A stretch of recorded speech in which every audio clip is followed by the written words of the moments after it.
সম্প্রতি আজ 2025 সালের পঞ্চম শ্রেণীর বৃত্তি পরীক্ষার ফলাফল প্রকাশিত হয়েছে। তো কিভাবে আপনারা পঞ্চম শ্রেণীর বৃত্তি পরীক্ষার ফলাফল জানতে পারবেন সেই বিষয়টি নিয়ে আজকে আমি আপনাদেরকে শেখাবো।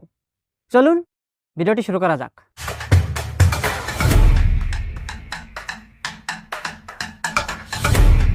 অ্যাট ফার্স্ট আপনি আপনার ফোনের ক্রোম ব্রাউজারটি ওপেন করবেন।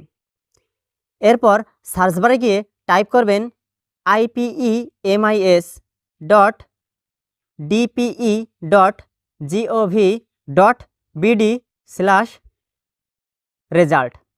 এটি টাইপ করার পর সার্চ দিবেন। এরপর এমন একটা পেজে আপনাদের নিয়ে যাবে। তো পেজটির লিঙ্ক আমার ডেসক্রিপশনে দেওয়া থাকবে, আপনারা চাইলে সেখান থেকে কপি করে নিতে পারেন।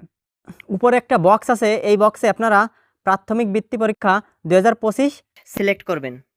এবার রোল নং বক্সে আপনার রোল নম্বরটি এখানে বসিয়ে দিবেন। তো আমি একটি রোল নম্বর বসিয়ে দিই।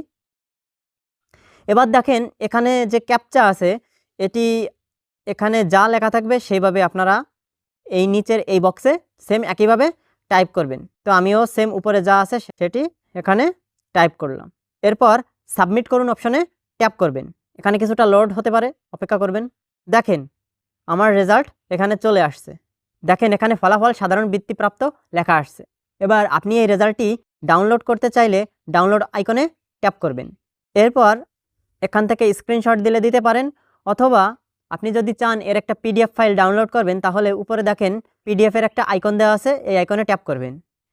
এরপর দেখেন আপনার ফাইল ম্যানেজারে নিয়ে যাবে, অর্থাৎ আপনি আপনার ফাইল ম্যানেজারের কোথায় আপনি এই পিডিএফ ফাইলটি রাখতে চান। তো এজন্য আমি একটা নতুন ফোল্ডার ক্রিয়েট করি। ফোল্ডারটির নাম আমি এ প্রাইমারি লিখলাম। এরপর ক্রিয়েট অপশনে ট্যাপ করলাম। এবার ডান অপশনে ট্যাপ করি, তাহলে উক্ত রেজাল্টের পিডিএফ ফাইলটি আমাদের স্টোরেজে চলে যাবে। তো আপনারা চাইলে এভাবে আপনাদের রেজাল্ট দেখতে পারেন। বিকাশের মাধ্যমে কিভাবে বিদ্যুৎ বিল দিবেন সেটি জানতে আই বাটনে থাকা আমার এই ভিডিওটি আপনারা দেখতে পারেন। তো আশা করছি ভিডিওটি আপনাদের অনেক উপকারে আসছে। আর এই ধরনের ভিডিও নিত্য নতুন পেতে অবশ্যই চ্যানেলটি সাবস্ক্রাইব করে পাশে থাকা বেল আইকনটি অবশ্যই বাজিয়ে দেবেন। এবং ভিডিওটি যদি ফেসবুক পেজ থেকে দেখে থাকেন তাহলে অবশ্যই ফলো, লাইক, কমেন্ট ও শেয়ার করে পাশে থাকবেন। সবাই সুস্থ থাকবেন, ভালো থাকবেন। দেখা হবে নেক্সট ভিডিওতে।